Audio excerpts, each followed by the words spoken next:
Hi, good morning, everybody, and welcome to this week's episode of the Digital Drop podcast. The topic of today's conversation is the CPD wake-up call, why it's key to member engagement and growth. And I'm very pleased to be joined by Katherine Bunting, an expert on the matter. Katherine, welcome to the podcast. Thank you for Thank you. joining me. It's a Pleasure.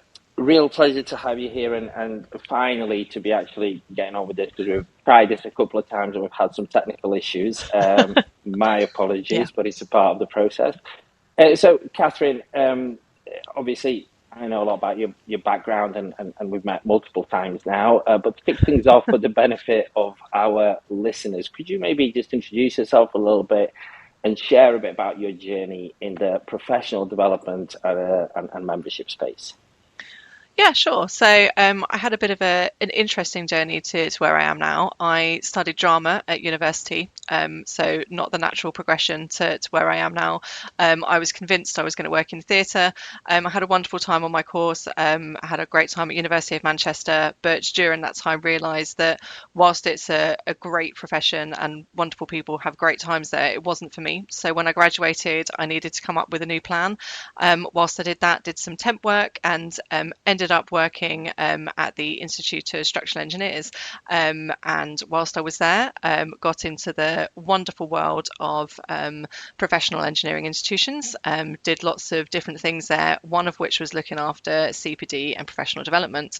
And then from there on, my career pathway sort of went from strength to strength, working with different professional engineering institutions. I've worked at the IIT and I'm currently at IPEM, which is the Institute of Physics and Engineering and Medicine. And throughout my career, I've done mostly focused on learning and development, and CPD sort of goes alongside inside with that. So I've sort of worked my way up through different ways and means through that sort of ways of stuff. But CPD's sort of been a strong pathway through that, and it's just always interested me. And well, look at the bright side. Drama's not completely irrelevant because world in membership can be very dramatic and theatrical at times. Absolutely. Um, but with regards to so CPD, for those that are unfamiliar, continuing professional development, it's an Yes. acronym. I Yeah. often get wrong. Is it continual? Um, but ultimately, it's about professional development. It's about ongoing education.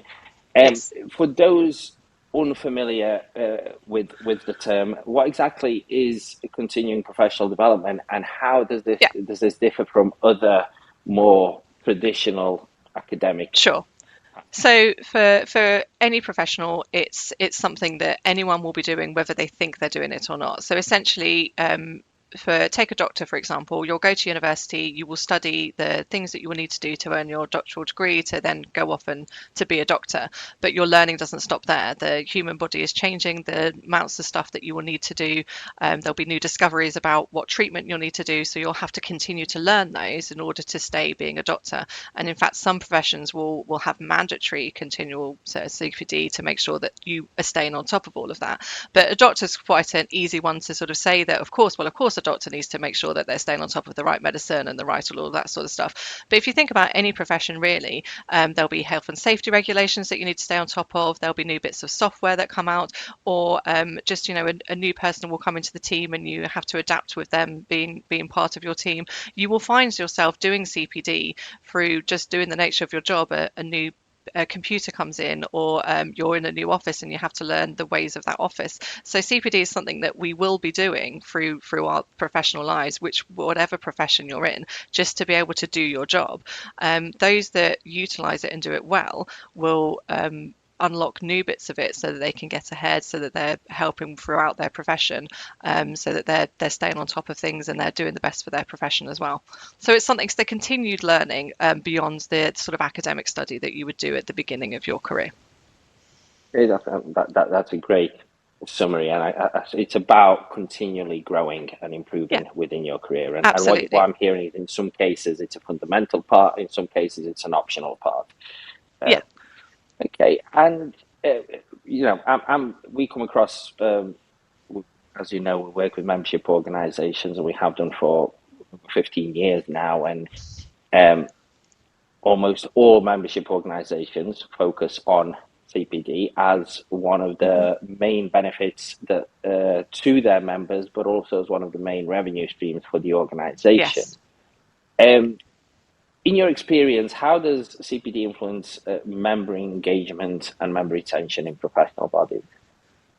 I think it's hugely important. I think from a membership body perspective, it's your way of being able to give something back. So whilst there can be an income generation part of it, it's also your way of saying there's lots of CPD opportunities out there. There's always going to be courses available, or I think it's important to remember that CPD is not just going on a course. It can also be articles in your membership magazine. It can be networking opportunities, and all of that can be part of your CPD journey. So it can be a way of giving member value to your members. So you can give some aspects of that as part of the membership fee. And then to as a membership body, you're able to know what your members need, perhaps better than the general sort of course provision that is out there to the general public. So if you do a membership body that is for electricians, for example, then you're going to be able to know what your membership are needing if you're listening to them. So you can put on specific courses about a new piece of legislation that's out there, more than perhaps the government will do or the local college, because you're listening to what your members are doing. So you're able to may need to charge them a bit for it, but it's going to be very specific for them. So they're going to get more out of it than if they were to go down to a local HEI or further education establishment. So that's where it sort of benefits both from being part of the membership body organisation to deliver that CPD. Okay, and generally speaking, um, I mean, this seems to be a main focus for most of the significant membership organizations, and it seems to go hand in hand. It seems to be universally accepted and recognized from their members, but we do sometimes come across organizations where they offer CPD channels and routes, yet they struggle with the uptake of that from amongst their members. Um, Mm-hmm. in those scenarios, what would be the best way to communicate and to get the members who are not engaging with the CPD in your organization to actually get them more engaged with that? I think it is a hard one, and I think you'll find that different sectors of membership will need different communications, and I think that's a key part of it. You can't assume that it's one form of communication to get people on board is going to fit all. I think it's learning why people aren't engaging and trying to get that feedback from them. I think you will find that different stages of careers will have a different reason for not wanting to engage. I think sometimes those who have just graduated have a bit of a mentality, well, I've finished my learning, I'm just going to get on with my job. And so you need to sort of try and get that sort of messaging across, that that's great that you've just finished and I'm sure you do want to concentrate on your job, but learning doesn't unfortunately stop there. You need to make sure that you're still on top and that you want to try and keep your career going and keep this mentality of learning, lifelong learning going through, so that you get the best opportunities available to you throughout your career. And then you've got different challenges for those in the mid-career, because they will sometimes, not everybody, but sometimes you get a bit into well, I'm in my role now, I know what I know, and I'm quite happy here, so I'll do the bit of health and safety training that comes along because that's mandatory, but other than that, I'm fine. And so it's trying to get engaged with those people to do that little bit of extra, just to let them know that actually there are some other bits of pockets out there that could be really helpful to them, and that could perhaps give them a bit of an edge in terms of a promotion opportunity that comes ahead, or just for other bits that actually can be quite fun and engaging, and that can help them with different projects that perhaps could come up at work. It might not be mandatory, but actually doing a bit of CPD on some project management that you might not have an experience in could help them resolve some issues that they're having at work, that can make some work easier, that can free up their resource to do some other bits. So it's all of those sorts of conversations and those communications, and doing some direct stuff to different groups that will help you to communicate to those different sectors and those different areas. And then when you get to the later stage career, sometimes those people, I can understand it, you're getting to the end of your career, it's like, well, I've done all of my learning now, what do I need to be doing for this? And it's sort of, again, there's a different stage of communication there, of well, actually there are still bits to learn, there's some new policies that are coming out, and actually now it's about engaging with the rest of the workforce and giving something back as well. And sometimes it's about saying to them, can you help us with this? You've got a wealth of experience. Let's do a bit of you learning from from the younger people, and also giving back, doing some mentoring and getting them involved in that stage as well, learning from them as well as them learning a bit from other people. So it's different stages and different communications across the piece. But again, and certainly in some professions where CPD as a whole is a bit mandatory to make sure that people are staying on board and they're still up to date with everything, it's trying to reach out and make sure that they are doing that what they need to. And um, and how you keep it relevant. So let's say organization, let's call it membership organizations focuses on electricians. And I'm a member and I've got the options of doing some professional development through you, but I've also got 10 different options. Mm-hmm. Why you, and where does the credibility of a membership organization come from to essentially provide that assurance that is the best academic provider for that Yeah, training? it's a really good question. And I think that I can only speak for those that I've worked with. And I think that often you'll find that membership organisations will provide content made for and run by members. And so there's that peer-to-peer guidance, and you will have that reassurance from that perspective. But also you need to listen to your members, so you're constantly listening to the feedback as well. So when you're providing a new piece of content, you will hopefully reach out to your members about what needs to be provided with that. You'll have some members led through it, or some respected academic sources as well, which hopefully will be members if you have academic members. So you've got that sort of reassurance at that level. You've listened to your members to start with about what's needed, so there's that reassurance on top of that. And then when you've run it for the first time, you listen to any feedback so that you can then promote it that way and say, our members have said this helped me with this aspect of my job, or this has helped me with this, and now I've been able to do this, or it's helped me to reach, if you've got any registration or any sort of professional recognition that's needed, you can say it's going towards these competencies and aligning it to those sorts of things. So for example, at IPEM where I work currently, we've got 3 professional recognition registrations that we work with. So any of our training is aligned to the competencies that we provide. So we can say, well, if you do this training, then you can work towards this competency. So it's all sort of working towards that. So an individual can sign on to a course and say, that's going to help me towards this.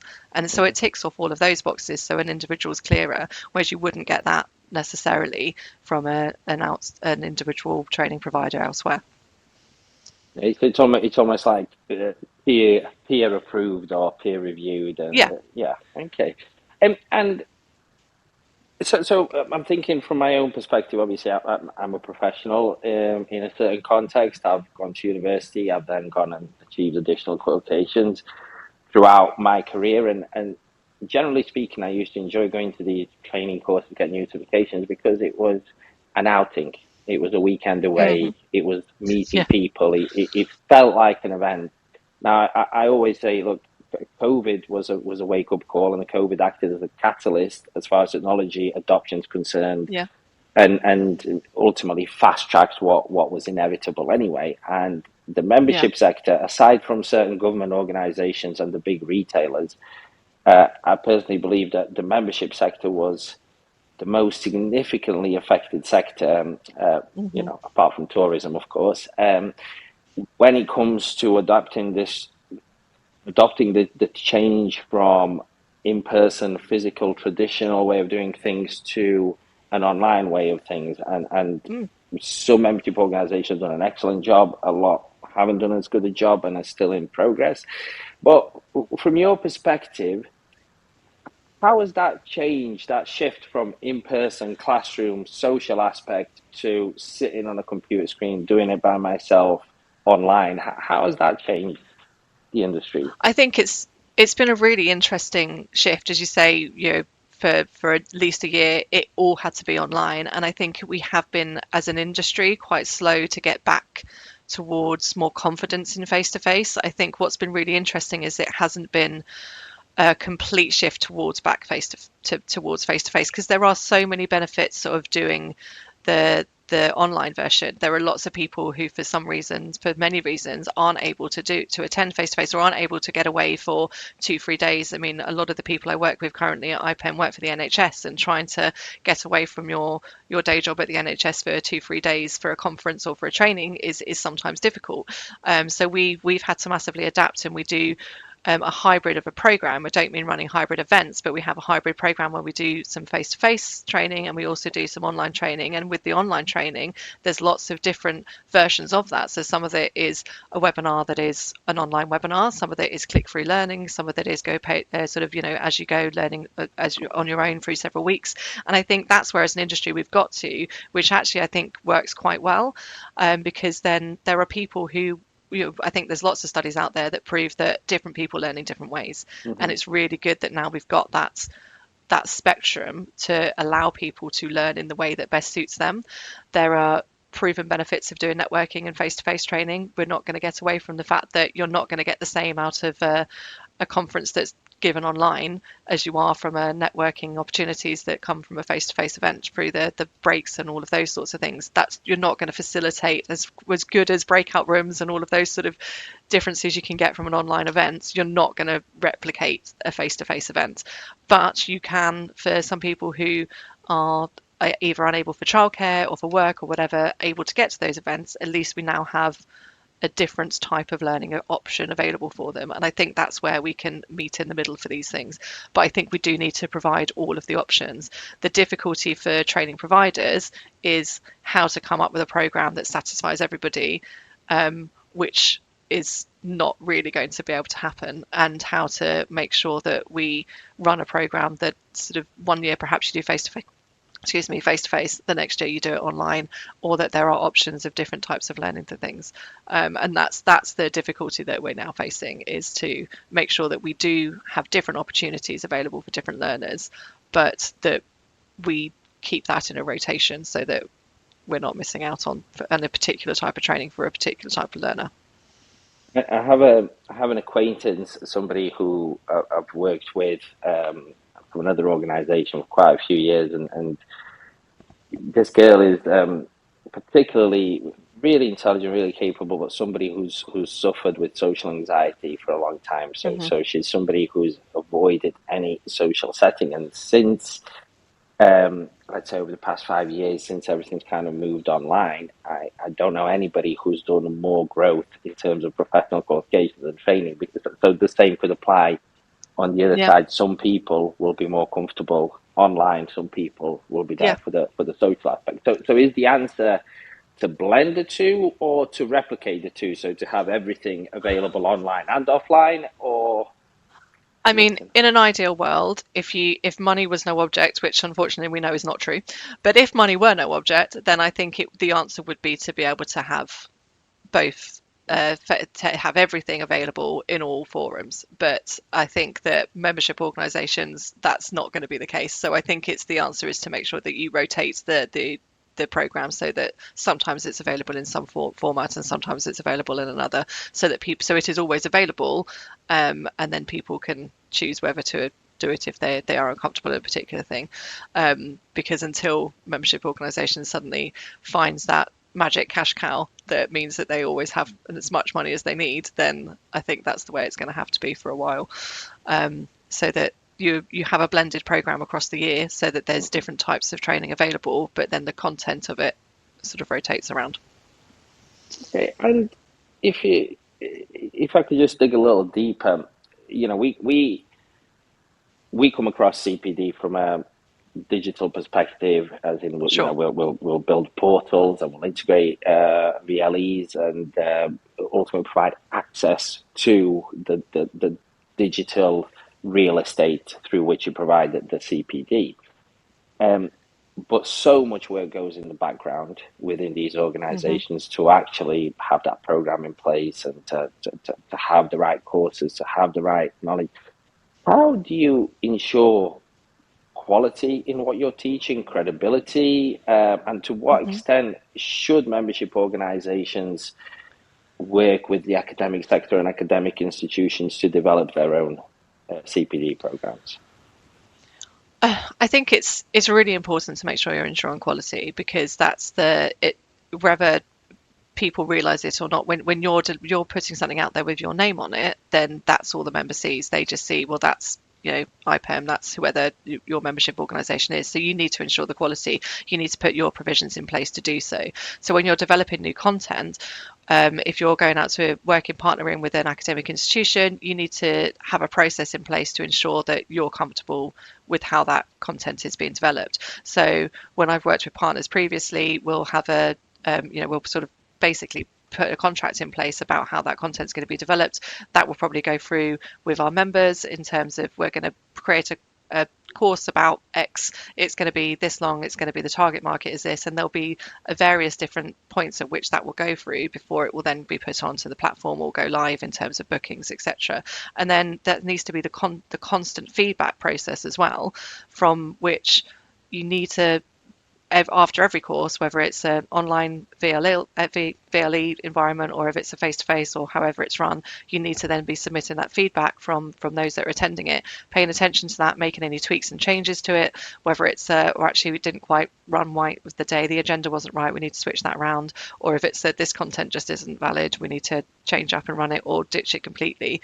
There will be some, hopefully it's not that dramatic, there will be some tweaks that you need to listen to, because at the end of the day, if the content's not working, if it's not in the right thing, you need to be listening to that, because that feedback, those people will go away and talk about their experience, and then you need to change it, because that's your word of mouth to be able to getting more sales and to making sure that your members are happy with the content you're providing. So you need to have good quality assurance processes in place to make the content to begin with, make sure you're happy with that and going through the right procedures, and then the constant feedback and listening to that to ensure that that's going to be, the quality assurance is there as an ongoing process. I think when you're beginning with, is if you were starting up a whole CPD program to begin with, you need to start small and be happy with your processes and your content there, and then sort of build up from that point. Most people will start building stuff in-house because it's easier to control that QA. And then when you start going out to the third parties, you need to then make sure you've got those contracts in place and that you're happy with that QA process before you build up. Okay, I mean, we so again, our perspective and vision into this has been from a technology perspective, and I've noticed simple things like gamification, if you're familiar with that, through Yeah. in a CPD context, and providing easy mechanisms for users to provide feedback through just clicking on a rating and giving Yeah. feedback. This is something that we think has made a positive impact, and in two ways. One, in driving the members through that continuing progression, because everybody loves a new badge, their profile, I guess. Yeah. But also in ensuring ongoing retention of that particular member.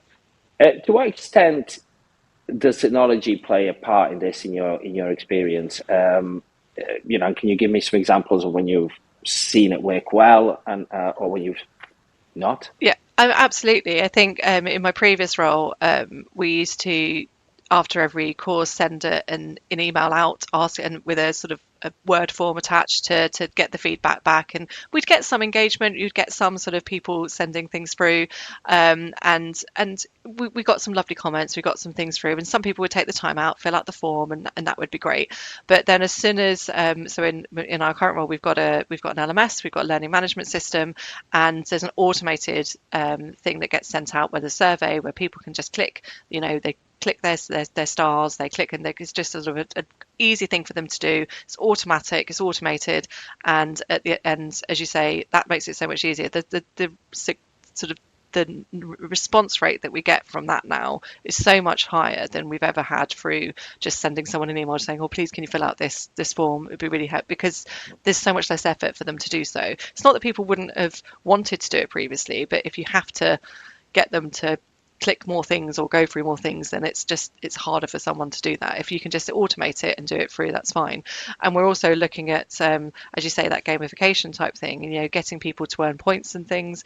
That's going to be, I mean, not that points mean prizes, but you can give people badges, or you can get people some sort of recognition. If you want to give people a certificate for something they've completed, or anything like that, it's it encourages people to do more, and there's a reason why more and more people are building things like that within their learning management systems or within their CPD processes, because it does just encourage people to enjoy it more. If you and particularly for things that are on the more, I don't want to say dull, but perhaps sort of the more mandatory stuff. So if you've got a new piece of legislation that's come out that is perhaps a bit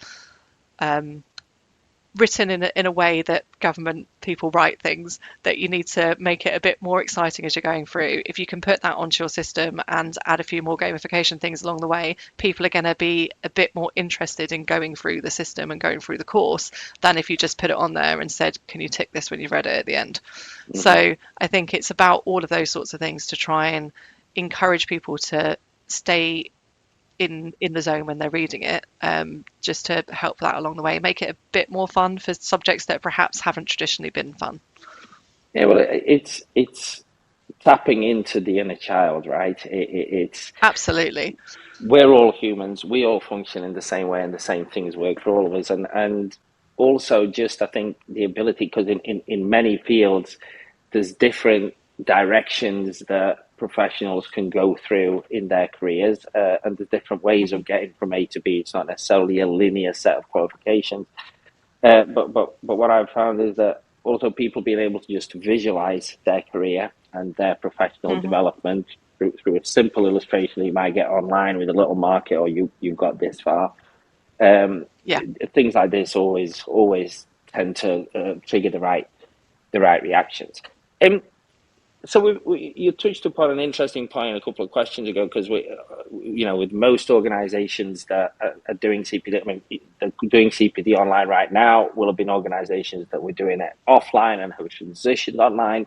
But for those aspiring budding membership organisations that don't actually offer CPD yet and are looking to get into it, you said start small.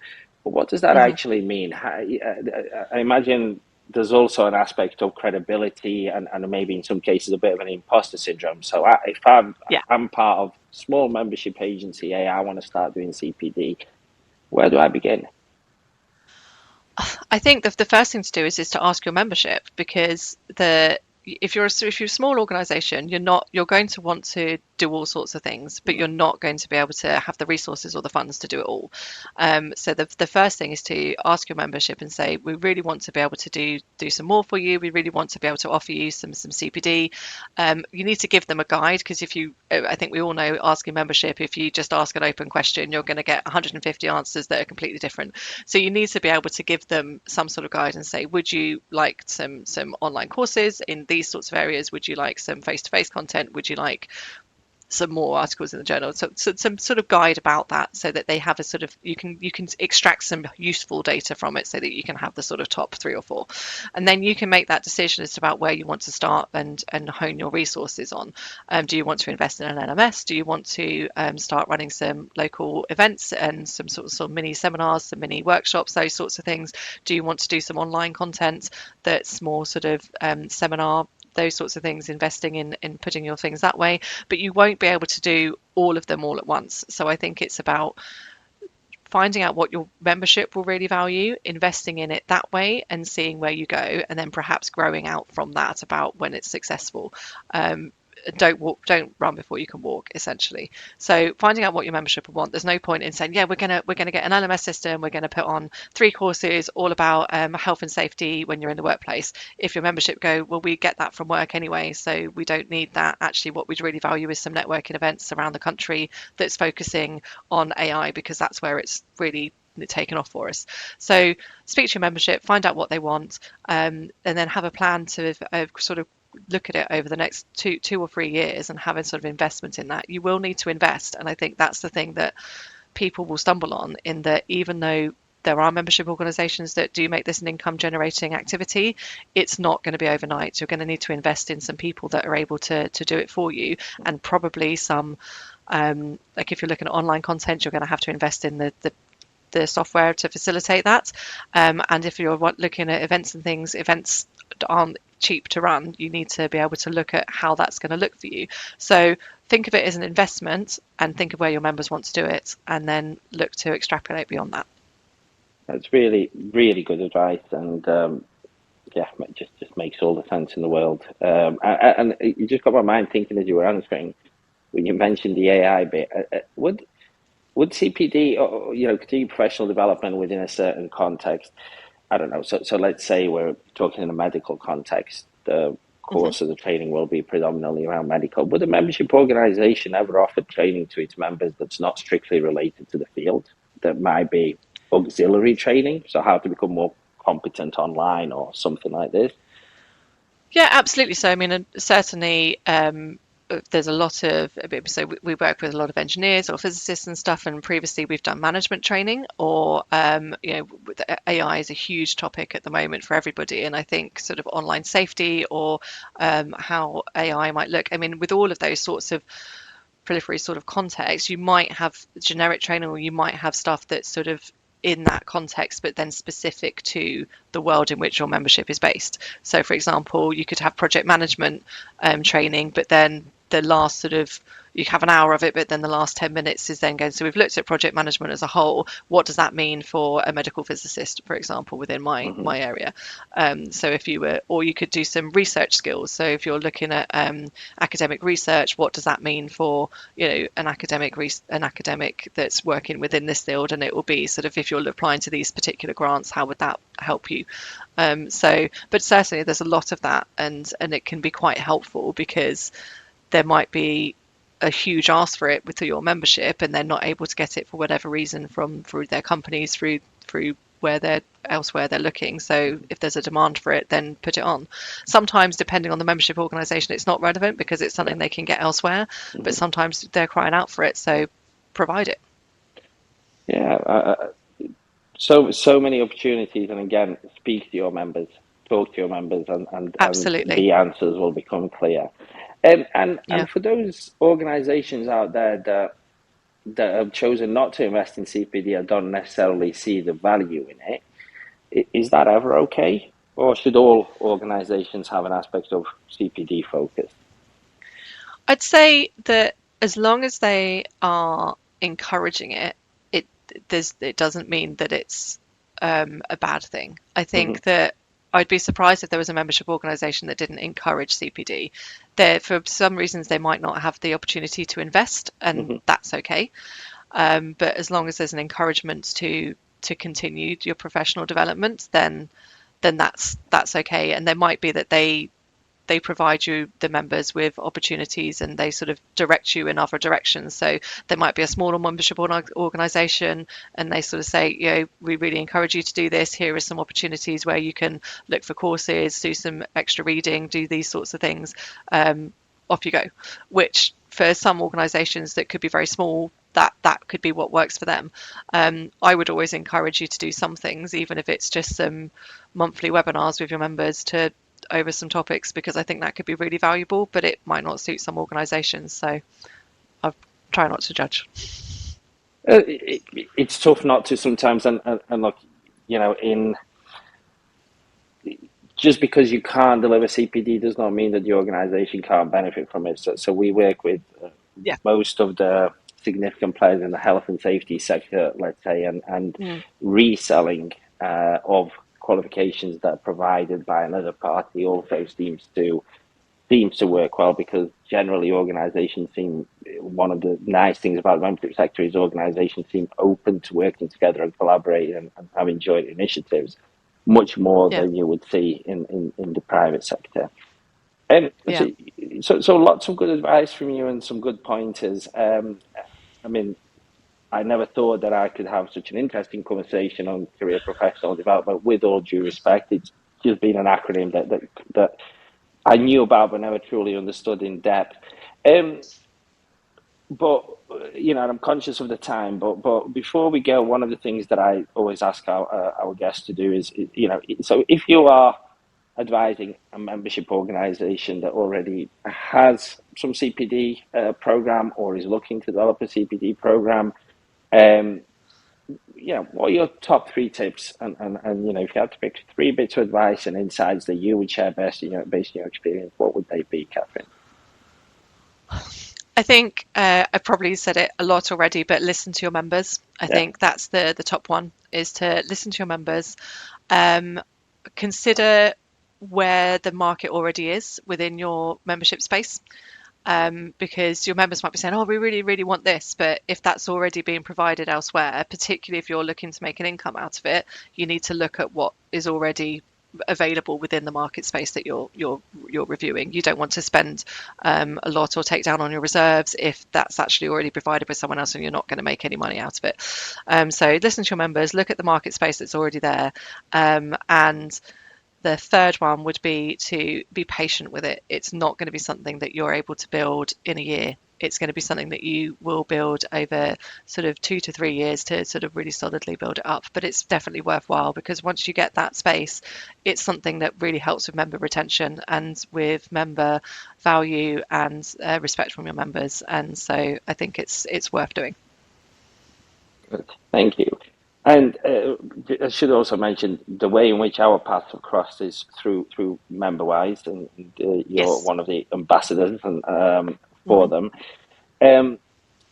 It's very refreshing that you are so open to sharing your experience and knowledge. And with regards to our listeners who might want to connect with you a little bit further, or pick your brain, or bring you into some Sure. conversations, what would be the best way for them to reach you and connect with Probably you? so. I'm on LinkedIn, just Katherine Bunting. You can find me on LinkedIn, or you can find me if you go to the IPEM website, which is www.ipem. No, sorry, yeah, www.ipem.ac.uk. There you go. So for anybody looking to sharpen their CPD pencil, so to speak, I would encourage you to reach out to Catherine, because in all my years of experience, she seems more knowledgeable on the matter than anybody else I've come across. So Thank thank you. you so much for joining me, Catherine, and for sharing your wisdom with us today. I wish we could go into more depth, but I think that this is a great start, and hopefully we'll ask our listeners if they found this useful, and if there's a lot of interest, we can always schedule a further discussion in Great. more depth on certain aspects of it. Um, Thank you so much. I've really enjoyed it. it's been a pleasure, Catherine. Thank you.